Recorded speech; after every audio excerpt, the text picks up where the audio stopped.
Wonderful. Well, evening everybody, and delighted to be back at a workshop again. I'm Amanda Tuke. I'm a nature writer. I'm an urban botanist and birder based in South London. So welcome to the fourth in the Wild Pavements workshops. And this one's on the theme of destination urban nature. So why are these all focused on urban nature? Well, if you live in an urban area, you might not need to be convinced of that. But if you don't, it's useful to reflect that 84% of people in the UK live in urban areas. And as nature writers, there's clearly an opportunity for us all, wherever we live, to share the joy you can find in urban nature. So I'd really encourage you to think about it when you're in urban areas and notice nature, even if you wouldn't have done normally. So before we get on with the business of the workshop, just some housekeeping things, the usual ones, which are, if you could please stay muted while we're doing the writing exercises. If you do have any questions, you don't understand what I've asked you to do, pop them in the chat and I'll keep an eye on that while everybody else is writing away. So don't worry about that. We'll solve it between us. I have turned on the live transcription, so you should be able to access that through the menu if that is something you find useful. And what's the plan? Well, perhaps before I move on to that, I just wanted to tell you about this picture that you're looking at on the screen. So I've included what might look like a rather dingy photograph. This is actually a street in Catford in southeast London, where during the pandemic, somebody took this video of a badger walking down the street. Badgers are not something you see in southeast London, as a rule. So, and although probably sadly this one was probably lost and probably a bit distressed, it did presumably manage to get somewhere safely. So, but yeah, so it's kind of, you never know what you're going to see in urban areas, I think is the message. So, what are we going to do? Well, we are going to do 3 writing exercises leading up to a 50-word piece of thumbnail nature. We're going to have a look at some readings of nature writing linked to today's workshop theme. We're going to also have a think about an aspect of creative writing to concentrate on as you rework and edit and polish your writing. And then right at the end, I'm going to switch off the recording. And if anybody would like to share either what they've written or anything they found useful or anything they found particularly difficult in the session, we should have the opportunity to do that. So that's the plan. So what are we going to do next? Well, obviously, excuse me, we're going to get straight on with some writing and to have a bit of fun with a warm-up exercise. So the purpose of this is to think about playing with patterns, with words. So in other words, using the rhythm of your words and phrases, in this case, to echo the way an animal travels. So I would suggest try a few animals, but see some examples here. So I had thinking about the badger and watching the video of it running along the pavement. So it was very much, they trot. So I was trying to get that sort of trotting sensation with tic-tac badger, pavement poster, city trotter, shadow hugger. So lots of 1, 2, 1, 2, 1, 2. If you're a musician, you'll know what I mean. 1, 2, so 2 time.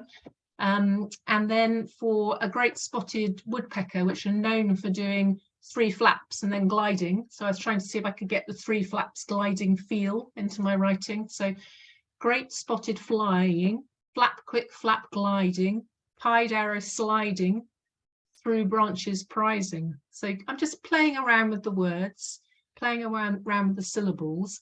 And obviously you could do any animal, you can do everything from a slug to a spider to whatever. Just have a think about what is special about how that animal moves, travels, and maybe a couple of phrases, and then perhaps try another animal. So have fun. Nobody's going to necessarily read this unless you want them to hear it. So you've got 5 minutes to do that, have a play with some words, and then I'll give you a 1-minute warning as we get close to the 5 minutes. And I'm going to mute myself now.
So you've got a minute left of exercise 1.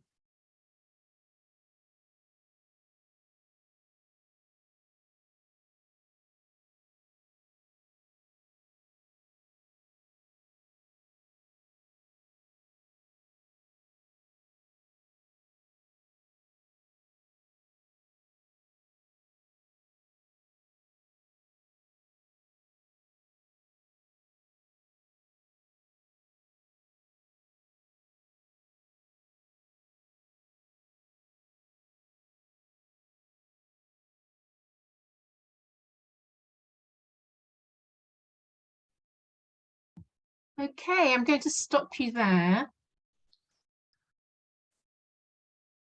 So welcome to those of you who've just joined. I'm sorry you've had problems finding the link. So that was just a warm-up exercise that I asked the others to do. And just to reiterate, the purpose of it was to get you thinking about how words and phrases and syllables can be used to echo types of movement. And I gave you a couple of examples there, one of a badger, which has a kind of trotting movement, and one of a great spotted woodpecker, which does kind of 3 flaps and then glides. Usually that's their normal wing pattern. So and I asked you to think of some other animals. But so we're going to be doing some more writing, but before we do that, we're going to have a look at some readings.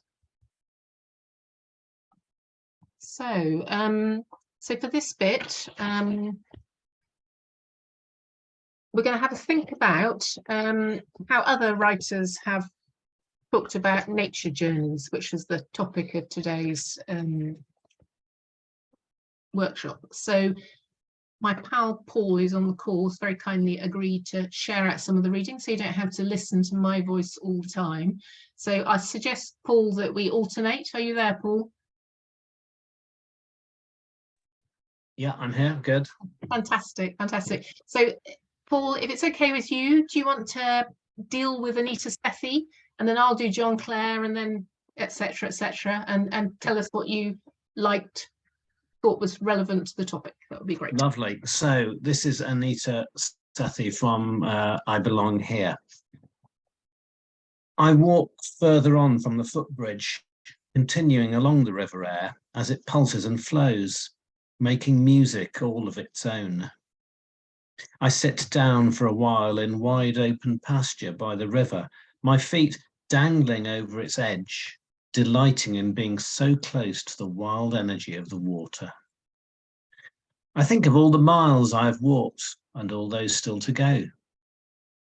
I spot bright yellow ragwort nearby my knee and wonder at how beautiful this wild weed looks. This is in this piece. It seems to me we're just drawn into that detail of at the end of a weed, an ordinary weed, but the beauty in the weed is where the focus is at the end. But we have to get there. We have to get there. And the River Aire is up in Yorkshire. Some of you may know it. And yeah, we get lots of movement. We walk further, continuing, we've got movement, but then we get pause. So it's not all about movement. We're going to stop, sit down, and then feet are dangling, and time for reflection. It's the time for reflection, thinking of the bigger picture of all the miles walked and all the miles still to go. But then in the middle of that big picture reflection on the big picture of the day, taken into a really tiny detail. So yeah. And there's some lovely phrases in not particular. There's not dazzling, not particularly exciting language in terms of individual words, but it's the phrasing, the pulses and the flows, the making music. There's sound energy in there. It's not just the sight of the river. And then yeah, there's more reference to energy with the wild energy of the water. Simple adjectives, bright yellow ragwort. You could have gone for something. Should I say upmarket? It's a simple adjective. You could have gone for something a little bit more extravagant, but it's all about the wonder of something that's really simple and ordinary, but not ordinary. Brilliant, thank you, Paul. So then for something completely different, now obviously the poets among you are very familiar with the idea of using rhythm and pulse and syllables in particular ways, perhaps more so than those of us who mostly write prose. But it would be extraordinary not to include something from John Clare, who was a poet in, as you can see, in the 1800s. And this is an extract from his set of poems called The Shepherd's Calendar, which is basically a series of poems throughout the year set in the rural village, which he knew very well, which I think where he'd grown up. So this is a section of February, which seems appropriate. Odd hive bees, fancying winter o'er, and dreaming in their combs of spring, creeps on the slab beside their door, and strokes its legs upon its wing. While wild ones half asleep are humming, round snowdrop bells a feeble note, and pigeons coo of summer coming, picking their feathers on the coat. So there's so much to say in this. I love that. I mean, there's something really interesting about how he goes from the plural hive bees to suddenly it strokes its leg. It makes you kind of go, oh, okay. So he was quite free and easy, if you read his poetry, about correct grammar, and felt, you know, comfortable using lots of different approaches. And I love this contrast of the hive bees and then the wild. I'm assuming he's talking about wild bees, half asleep or humming round snowdrop bells, and the feeble note. So we've got, once again, references to music, which seems appropriate, and the pigeons coo of summer coming. And you can really kind of, he's taking you, and I mean, and all of his poems in this collection do this. They take you on a journey through the village. So it's almost like somebody looking through the eyes of somebody walking around the village, although he doesn't specifically reference that. You get that real feel from this poetry. If you don't know John Clare, but you'd be interested in dipping into some nature poetry, I think it's a great place to start. A lot of the books that you can buy have a really good glossary, because quite a lot of it uses sort of dialect from the area of the East Midlands where the village was. But yeah, so lots of nice things in there to think about. And I'm going to hand over to Paul for, probably have to do a little bit quicker on Robert Macfarlane, only a tiny bit more. Okay, I'll read at the same pace and shorten the rest. So this is from The Old Ways. At first sight, the field seemed flawless, flow country. Then I set out across and started to see the signs. The snow was densely printed with the tracks of birds and animals, archives of the hundreds of journeys made since the snow stopped. There were neat deer slots, partridge prints like arrowheads pointing the way, and the pads of rabbits. Lines of tracks curved away from me across the field, disappearing into shadow or hedge. The moonlight, falling at a slant, deepened the dark in the nearer tracks so that they appeared full as inkwells. To all these marks, I added my own.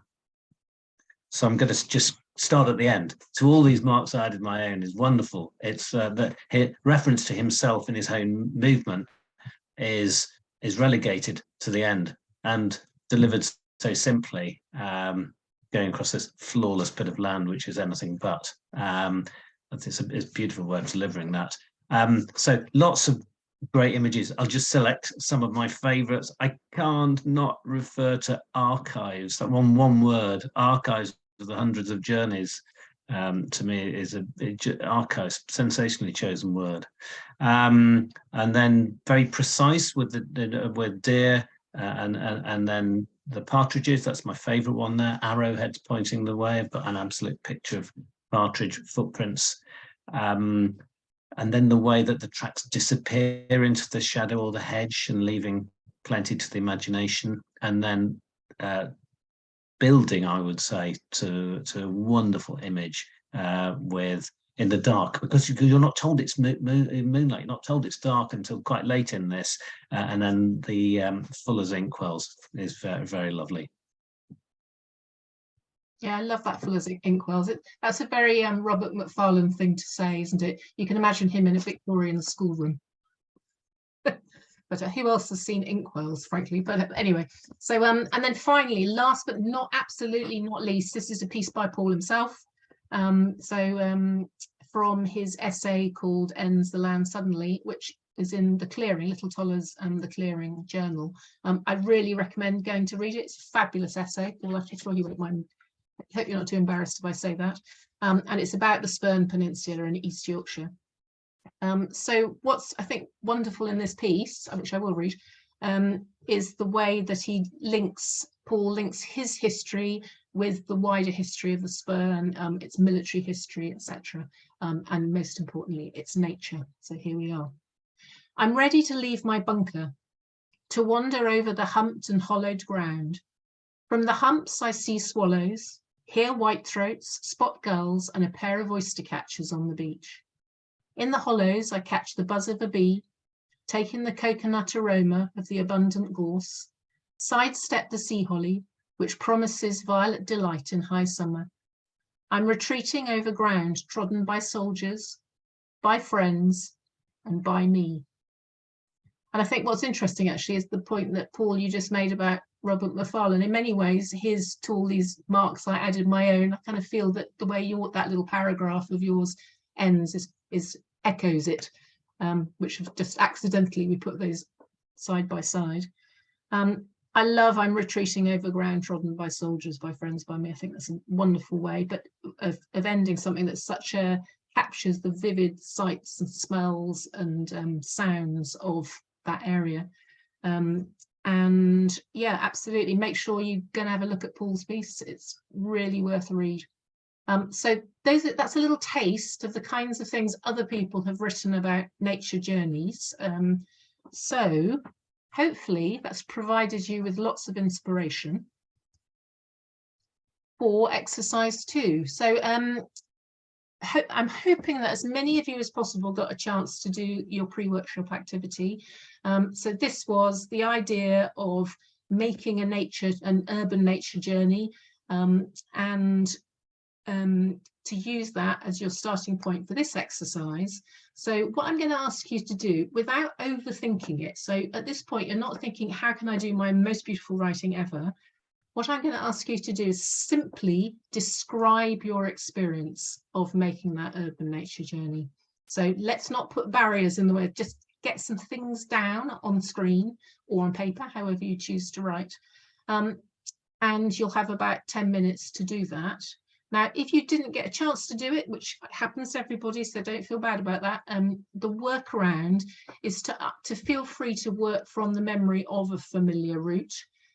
So that's absolutely fine too. If you get a chance at some point after this workshop, it's really worth doing it fresh and doing it for the purpose of this. But for the moment, that's absolutely fine, so that you've got something meaningful to you to write about. So you're going to have 10 minutes to do this, and then we will have a pause and a think about the next stage. And once again, I'm going to give you a 1-minute warning. So at 9 minutes, I'll tell you that there's a minute to go. So you have a chance to just finish off the bit that you're working on. Okay, everybody, so I'm going to mute. If you do have any questions, as I said, put them in the chat and I will do my best to answer them. Have fun.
You have a minute to go.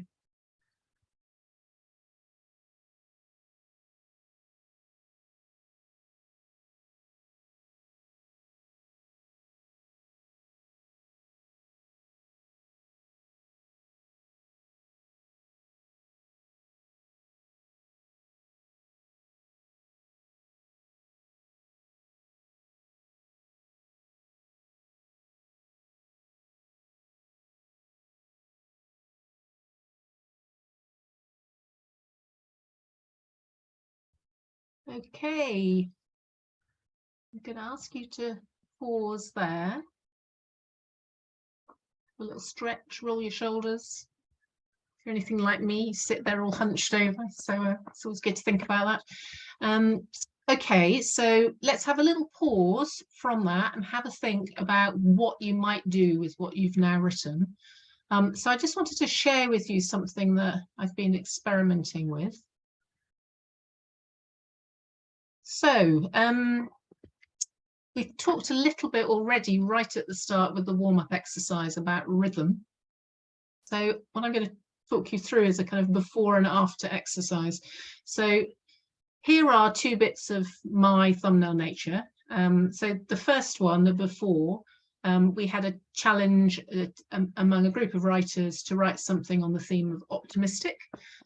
So this first one was what I wrote as part of that. So that's 50 words, on slightly below perhaps, on the theme of optimistic, and I called it optimistic threefold. And it sounds like this. First one, then two, then a third.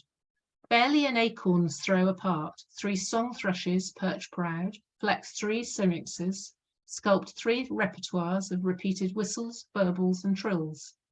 Crystal sharp notes slice through an icy January dawn, and again, a New York shout that this will be the one.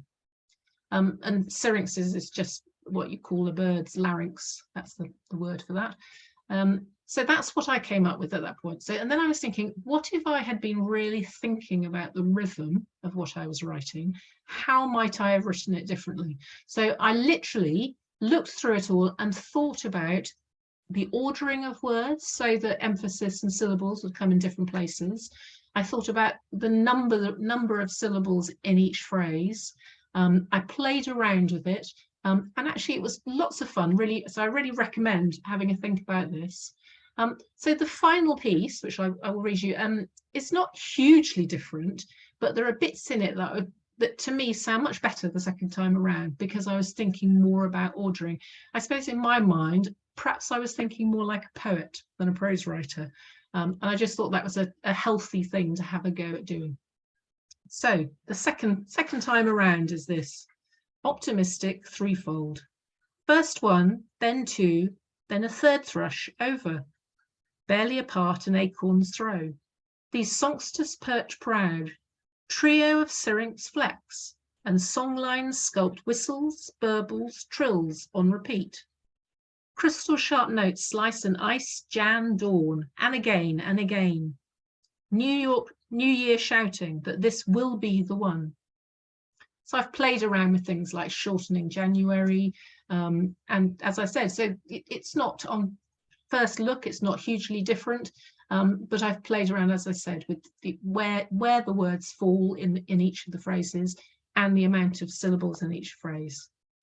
So that is something that you could do while you are editing your piece of writing that you've now worked on, editing it down so that it becomes a 50-word maximum piece of nature writing. And for those of you that are new to this, if you have a title, that has to be included in the 50 words.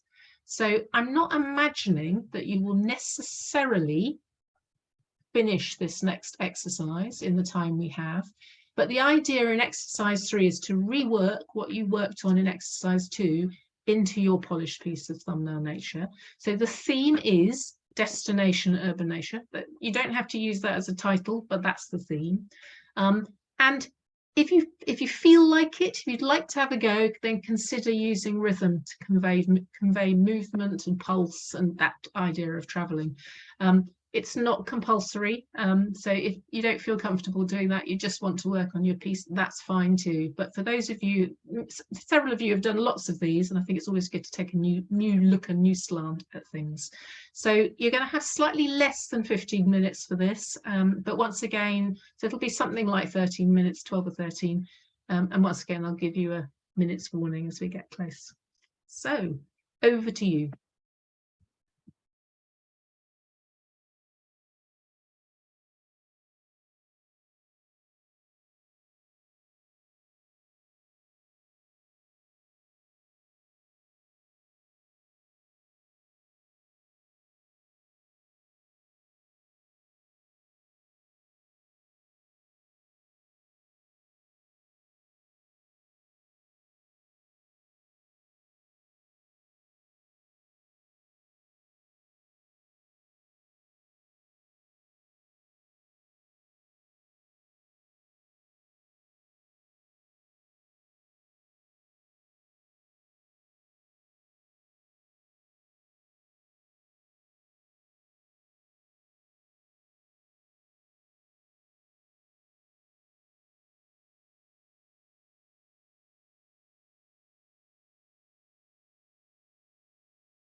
So you have a minute left now.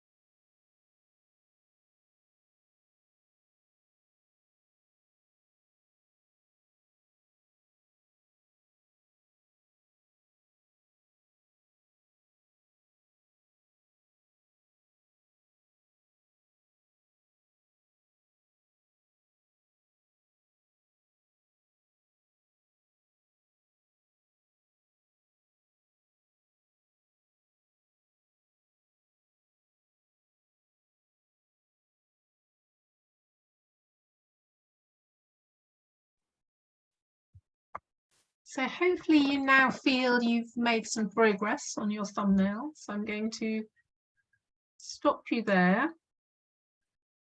for the moment anyway.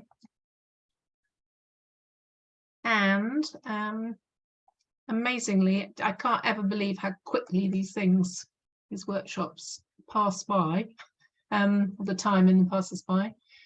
So let's have a think about takeaways from what we've been doing, and tips for compelling nature writing. So I guess the first tip is, particularly if you're struggling to start writing, to try doing what we did in exercise 2, which is not to overthink your first draft, just get the content down. You know, the great advantage, obviously, if you do write on screen, is that it's so easy to shift things around and edit them. You know, imagine what it was like when people did everything with old-fashioned typewriters. It must have been a right pain. But it's not anymore. So take advantage of that, get the content down and play around with it. And that's something that I do a lot when I'm writing for my column in Birdwatching Magazine, is that I often don't know how I'm going to structure the final article. So I often just drop things in to one page, you know, so whether it's interviews and chats with birdwatchers or descriptions of visits and birdwatching I've been doing.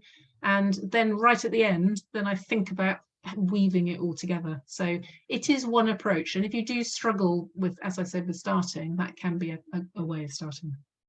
When you then start editing, there's lots of different things you can think about. And we've been exploring a few of those throughout this Wild Pavements course.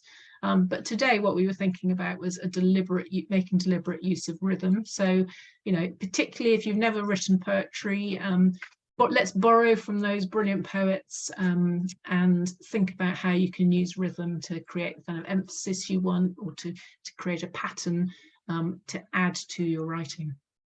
And then finally, so in terms of the balance between doing the writing and time you spend editing and polishing, I would really recommend that it would be about 1/3 of your time writing, and then 2/3 of your time editing, polishing, checking for typos, making sure that your writing is absolutely as good as it can possibly be.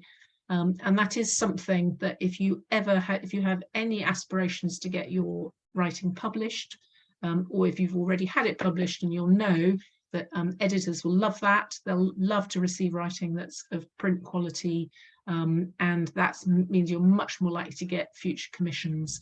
The last thing they want is to have to spend loads of time going through your work looking for typos. Quite often they won't bother, and they'll just say, I'm sorry, we can't take this, it's not fit for purpose. So it's always do it for yourself, most importantly, to make your writing as good as possible. But it's, if you have any desires to have your writing published, it's worth doing.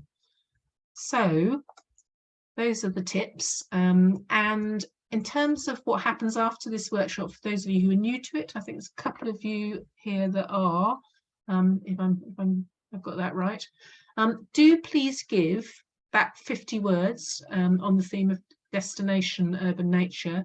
And as I said, include the title in that 50 words, if there is one. Give it a final polish after this workshop.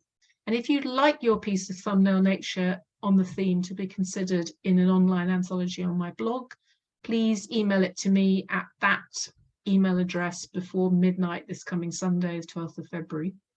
If you had any relevant photos and you'd be happy for those to be included, then by all means send them. I don't promise to include all of them because it depends how many I get. But it's lovely to see your photos too. So yeah, it'd be great to see as many of those as possible. They're always amazing, and I'm always astounded by the huge diversity of pieces of writing that I receive and that we publish online. And yeah, and it's for some of you, maybe the first time you've ever had your work published.